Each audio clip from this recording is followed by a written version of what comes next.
नमस्कार दोस्तों, स्वागत है आप सबका मेरे इस channel maths by Himanshu sir में।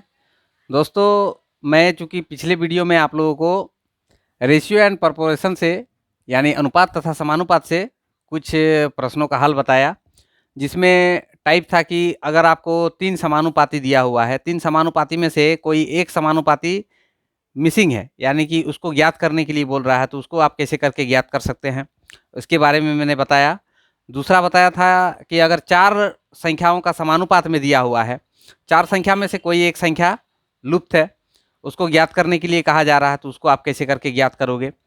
उसके बाद बताया था कि अगर 2 संख्याओं के बीच में अनुपात दिया हुआ है, फिर अगला 2 संख्याओं के बीच में अनुपात दिया हुआ है, और उनमें से अगर तीनों संख्या के बीच में अनुपात पूछे, तो तीनों संख्या के बीच में कैसा अनुपात होता है, उसको कैसे करके ज्ञात किया जाता है, इसके बारे में मैंने बताया।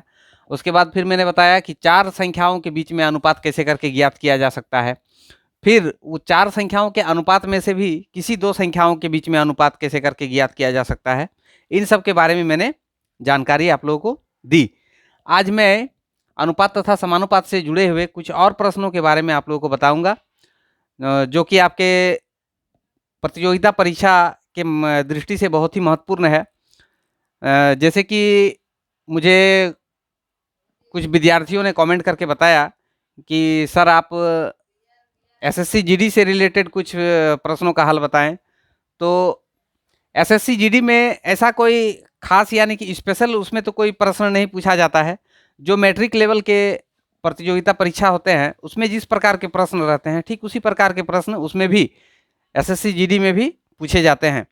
तो मैं आप लोगों को इतना आश्वासन दिला सकता हूं कि मैं जो चैप्टर आप लोगों को बता रहा हूं, उस चैप्टर में जितने भी प्रकार के गणितों का हल आप लोगों को बताया जाता है, उन्हीं में से आपके ये जो एसएससी जीडी में पूछे जाते हैं, उन्हीं प्रश्नों में से ही उसी प्रकार के प्रश्न जो है पूछे जाते हैं। तो आप लोग मेरे वीडियो को अंत तक देखें और सीखने का कोशिश करें कि हम इसको किस प्रकार से बनाते हैं, तो आप लोगों को भी धीरे धीरे करके जो है समझ में आ जाएगा, और आप उसको जो है अपने एग्ज़ाम में इम्प्लीमेंट करके उसको आप बेहतर बना सकते हैं और कम समय में उसको जो है हल कर पाएंगे।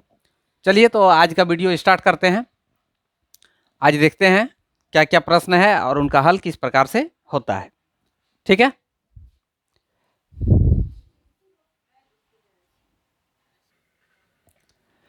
देखिए यहाँ पे एक टाइप का प्रश्न इस टाइप का भी जो है एसएससी जीडी में पूछे जाते हैं। देखिए, यदि कोई राशि P को A और B में M और N के अनुपात में बांटा जाए तो A का भाग कितना होगा? M बटे M प्लस N। ये M क्या है? M का A का जो भाग है उसका अनुपात है, ठीक है ना। A को मिलने वाला जो राशि है उस राशि का हिस्सा M, और B को मिलने वाला जो भाग है वो है N, ठीक है ना। तो इस अनुपात में अगर बांटा जाता है इस राशि को P को, तो उसको A को कितना रुपया मिलने वाला है उसका निर्धारण हम लोग इस सूत्र से कर सकते हैं, M by M plus N गुना P। यानी यहाँ पे क्या होता है, ये जो अनुपात है पहला A के लिए अगर हम निकाल रहे हैं A का भाग, तब हम लोग क्या करेंगे, इसका जो अनुपात में मान है उसको लिखेंगे ऊपर में, और ये दोनों का योगफल लिखेंगे नीचे में, गुना गुना क्या लिखेंगे, जो राशि है, जिस राशि को ये दोनों के बीच में बांटना है उस राशि का मान यहाँ पे बैठाएंगे, ठीक है। और B का भाग क्या हो जाएगा, N बटे एम प्लस एन गुना P। यानी कि ये जो अनुपात N है, N दिख रहा है B के लिए, इसीलिए N ऊपर होगा, M प्लस एन ये दोनों का योगफल गुना P। P मतलब हो गया राशि, जितना राशि दिया हुआ है।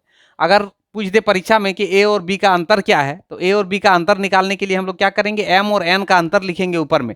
M और N का अंतर इसलिए हम लिखे हैं कि यहाँ पे M बड़ा है तभी हम M को पहले लिखेंगे, अगर N बड़ा रहेगा तो N को लिखेंगे पहले, ठीक है। मतलब बड़ा संख्या को पहले और छोटा संख्या को बाद में लिखेंगे, दोनों को बीच में माइनस चिन्ह देके, ठीक है ना। और नीचे में M प्लस एन गुना P, यही होगा इसका ट्रिक। तो देख लेते हैं एक दो एग्जाम्पल, इस टाइप के जो प्रश्न है उसको बनाया जाएगा किस तरह से, ठीक है ना। हम देखते हैं एक दो एग्जाम्पल।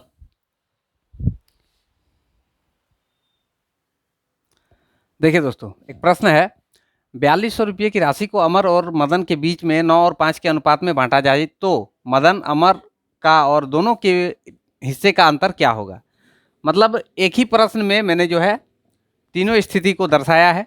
अब देखिए तीनों स्थिति को आप कैसे करके निकालिएगा एक ही प्रश्न से। यहाँ पे जब आपको पूछेगा, देखिए यहाँ पे पहला नाम है अमर, चलिए यहाँ पे लिखते हैं अमर का हिस्सा। जब अमर का हिस्सा आपको निकालना है तो अमर के लिए अनुपात कितना है, 9, इसको लिख दीजिए ऊपर। और ये दोनों का योगफल 9 + 5 गुना कितना रुपया है, 4200, इसको लिख दीजिए यहाँ पे। चलिए अब इसको हल कर देना है। 9, 9 × 5 = 14 और यहाँ पे है 4200, 14 × 42, 300, 300 × 9, 9 × 2700, इतना रुपया। चलिए अमर का हिस्सा हो गया। दूसरा है, दूसरा किसका हिस्सा निकालना है हमको, मदन का। मदन का हिस्सा, मदन के लिए अनुपात कितना है, 5, इसको लिखिए ऊपर। दोनों का योगफल है 14 और यहाँ पे होगा 4200। इसके साथ इसको काटेंगे तो 300, 300 × 5 1500, ठीक है। और दोनों का अंतर, दोनों का अंतर, जब दोनों का अंतर हमको ज्ञात करना है तब क्या करेंगे, ये दोनों को घटाइए। 9 में से 5 घट जाएगा, कितना हो जाएगा, 4, गुना यहाँ पे हम लोग कितना निकाले, 300, ये 300 ही रहेगा, तो 4 × 1200, इस तरह से आंसर निकलेगा इसका। तीनों स्थिति को मैंने एक ही प्रश्न में दर्शा दिया, ठीक है ना। आप इस प्रकार से इस टाइप के जितने भी प्रश्न रहेंगे उसको आप आसानी से ज्ञात कर सकते हैं। देखिए ये एक दूसरा टाइप है। इस दूसरा टाइप में क्या है, पिछले वाला जो हम लोगों ने सीखा कि उसमें 2 अनुपात है, मतलब 2 आदमी के बीच में वितरित हो रहा था, इसमें 3 आदमी के बीच में वितरित होगा। एक अनुपात दिया रहेगा आपका और आदमी 3 आदमी का जिक्र किया हुआ रहेगा और एक धनराशि रहेगा। उस धनराशि को तीनों के बीच में इस अनुपात में वितरित करना है, यानी कि बांटना है। तो इसको किस प्रकार से बांटेंगे, जब ए का हिस्सा पूछा जाएगा तो ए का हिस्सा, यहाँ पहला अनुपात क्या है, m, इसको लिख दीजिए ऊपर। और नीचे में ये तीनों का योगफल m + n + q, m + n + q, और इसको इस तरह से ब्रैकेट में घेर के यहाँ गुना में हम क्या लिखेंगे, ये p जो धनराशि दिया हुआ है उसको। इसी प्रकार से b में लिखेंगे तो b में ये n हो जाएगा, n/m + n + q, ठीक है, गुना p। उसी प्रकार यहाँ पे जब c के लिए पूछेगा तो c के लिए हो जाएगा q/m + n + q गुना p। जब यहाँ पे a - b यानी कि a और b का अंतर पूछेगा, a और b के बीच जो धनराशि वितरित होता है उसके बीच में क्या अंतर है, तब हम लोग क्या करेंगे, ये दोनों का अंतर लिखेंगे। m और n का अंतर, m और n का अंतर बट्टा m + n + q गुना p। फिर इसी तरह जब b और c का अंतर पूछेगा, b और c के बीच में कितना का अंतर है, तब हम लोग क्या करेंगे, ये दोनों के बीच में अंतर लिखेंगे। n माइनस, नहीं इसको ऐसे ही लिखिए, काहे कि ये दोनों में बड़ा छोटा कौन है ये हम लोग को ज्ञात नहीं होता है, उसको देख के ही हमको ज्ञात करना होता है। इसीलिए चूंकि यहाँ पे अनुपात तो नहीं दिया हुआ है ना, अनुपात आपका दिया रहेगा प्रश्न में, उसको देख के आप बता सकते हैं। तो इसीलिए यहाँ पे हम लिखते हैं इसको n माइनस n और q का, n और q का अंतर बट्टे m + n + q गुना p। और जब c और a के बीच में अंतर पूछेगा तब यहाँ पे लिखना है आपको m और q का अंतर बट्टा m + n + m plus n plus q गुना p। इस प्रकार से तीनों स्थिति आप ज्ञात कर सकते हैं। ए का हिस्सा, बी का हिस्सा, सी का हिस्सा, ए और बी के बीच में कितना का अंतर है उसको निकाल सकते हैं, बी और सी के बीच में कितना का अंतर है उसको निकाल सकते हैं, और सी और ए के बीच में कितना का अंतर है उसको ज्ञात कर सकते हैं, ये सब फॉर्मूला के आधार पर।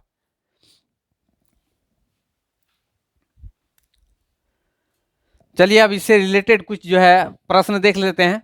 इसी प्रकार के जो प्रश्न है उन पर थोड़ा चर्चा कर लेते हैं। हम देख लेते हैं कुछ स्थितियों को बना के कि किस प्रकार से इसका हल किया जाता है, ठीक है ना। देखिए एक प्रश्न है, एक न्यायालय के निर्णय के अनुसार 4500 रुपया ए, बी और सी के बीच 4, 3 और 2 के अनुपात में बांटना है, तो ए का हिस्सा क्या होगा। यहाँ के प्रश्न के अनुसार ए का हिस्सा क्या होगा, तो ए का हिस्सा हम कैसे ज्ञात करेंगे, यहाँ लिखते हैं बराबर ए का अनुपात है 4, 4 को लिख दिए ऊपर, और नीचे में 4 + 3 + 2, 4 3 7, 7 और 2 9, गुना यहाँ पे कितना है 4500, 4500 को यहाँ पे डाल दीजिए। अब 9 के साथ इसको काटिए, 9 पंचे 45, 500, 500 गुना 4, 5 4 20, 2000, 2000 रुपया। ए को कितना मिलेगा 2000 रुपया, ठीक है। अब इसी में यदि पूछे कि बी का हिस्सा क्या होगा, तब हम बी का हिस्सा निकालने के लिए क्या करेंगे, देखिए बी का हिस्सा, तो बी का हिस्सा हम लोग क्या करेंगे, यहाँ जो दूसरा वाला अनुपात है 3, नीचे में जोड़ दीजिए सबको, हो जाएगा 9, गुना यहाँ पे है 4500, इससे इसको काटेंगे तो यहाँ पे 500, 500 को 3 से गुना करना, 5 तिया 1500 रुपया, बी का हिस्सा हो गया। अगर सी का हिस्सा निकालने के लिए बोले तो हम लोग लिखेंगे सी का हिस्सा, तो सी का हिस्सा बराबर क्या होगा, ये तीसरा वाला अनुपात 2, और नीचे में जो है 9 गुना 4500, 9 के साथ इसको काटेंगे तो 500, 500 के साथ 2 को गुना करना है, 5 दूनी 10, 1000, 1000 रुपया, ठीक है। इस प्रकार से हम तीनों का अनुपात ज्ञात कर लिए, तीनों का हिस्सा ज्ञात कर लिए। अब यदि इसमें से प्रश्न को और थोड़ा सा घुमा दे, जैसे आपको बोल दे ए और बी के हिस्से का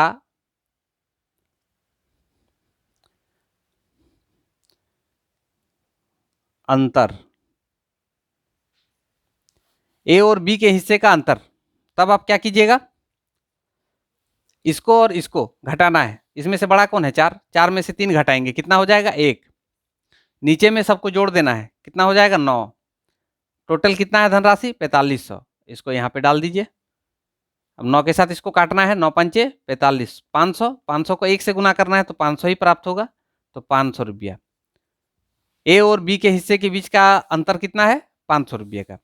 ठीक इसी प्रकार से आप लोग दूसरा ज्ञात कर सकते हैं, अगर पूछे कि बी और सी के हिस्से के बीच में कितना का अंतर है, तो यहाँ हम लोग लिखेंगे बी और सी के हिस्से का अंतर कितना होगा, बी और सी, ये देखिए 3 में से 2 घट जाएगा, कितना बचेगा 1, नीचे में सबको जोड़ देंगे तो हो जाएगा 9, यहाँ पे है 4500, 4500 को 9 से काटना है तो 500, 500 को 1 से गुना करना है तो 500 ही होगा, 500 रुपया, ठीक है। और अगर आपको पूछ दे कि सी और ए के बीच में, सी और ए के हिस्से का अंतर, तब आप क्या कीजिएगा, सी और ए, देखिए 4 और 2 ये दोनों के बीच में पूछ रहा है, तो ये दोनों में से बड़ा कौन है 4, 4 में से 2 को घटाना है, कितना बचेगा 2, 2 डाल दिए ऊपर और नीचे डालना है 9, और यहाँ पर 4500, 9 के साथ इसको काटेंगे तो 5, 500, 500 को 2 से गुना करेंगे तो 1000, यानी कि ए और सी के जो हिस्से हैं वो दोनों के बीच में कितना का अंतर है 1000 रुपया का, ठीक है ना। इस प्रकार से हम इसको बना सकते हैं। अगला आप लोगों को बताएंगे हम नेक्स्ट वीडियो में। तब तक आप लोग इस तरह के प्रश्नों को खोजिए और इस तरह के प्रश्नों को हल करने का चेष्टा कीजिए। ठीक है, अगर मेरे वीडियो अच्छे लगे हों तो ज़्यादा से ज़्यादा लाइक करें, कमेंट करें और शेयर करें। जो मेरे साथ नए नए जुड़े हैं उनसे मैं निवेदन करना चाहूँगा, मेरे इस चैनल को सब्सक्राइब कर लें और साथ में बेल आइकन को भी दबा दें ताकि आपको आने वाली वीडियो का नोटिफिकेशन मिलता रहे। धन्यवाद, शुभ रात्रि आप सबका।